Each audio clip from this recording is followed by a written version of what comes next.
I loved how epically campy this movie is. It is. It knows what it is. Yes. It's all camp. Well, and that's the thing where it's like, I would be tempted. So it was very badly reviewed when it came out. Which right? is hilarious because it's like, that's not what this is about. Of course. And watching it, I was like, oh, it doesn't really play as like a comedy. Like watching it, I was like, oh, this feels like it's its own genre of movie. Absolutely, yes. Where it's like more akin to, and I know like, you know, the Beatles had like Hard Day's Night, like similar stuff like this, but it feels more akin to like an old school variety show. Oh, yeah, kind of. You know what I mean? Yeah, where it's like, yeah. hey, the Spice Girls are here, and now special guest Roger Moore coming in to be Elton the John. Yeah. Yeah. Just this sort of endless parade of cameos. It totally feels that way. And then silly little set pieces.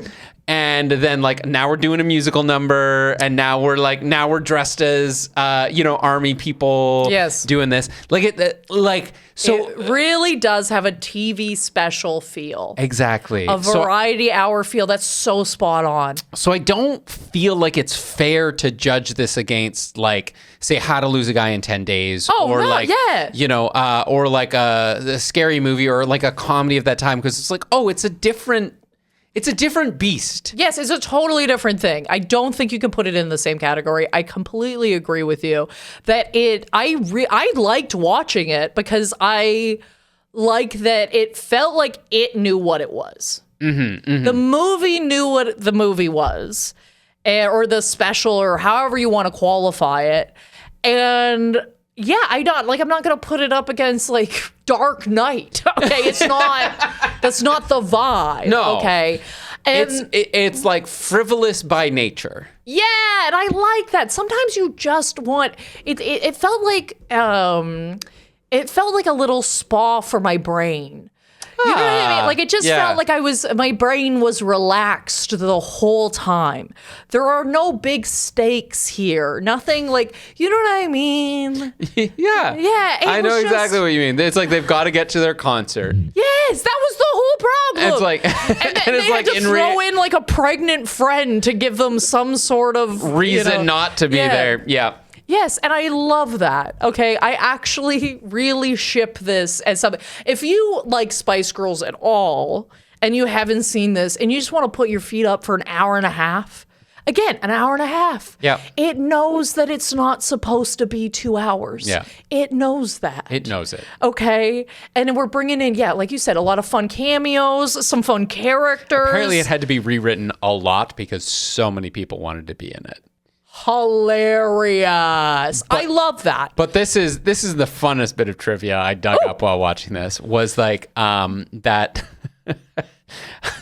So this came out in December 97, I think. Yep.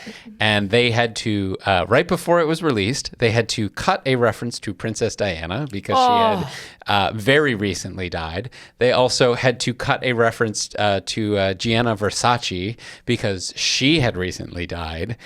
And then there was a cameo by Gary Glitter, who they had to remove from the movie because he was arrested on child pornography charges right before the movie came out. So they had to like edit out like a whole bunch of stuff because either people died or they were like arrested for stuff like right before the movie came out. But they shot so many cameos that it's like, yeah, you'd never know. Jesus H. Right? Christ. But it's just like, I was like, what? You're like, Princess Diana. Okay, huge national tragedy. I get it. Okay, Gianni Versace. That is bad luck. Gary Glitter had a 4-minute cameo in this. Ooh.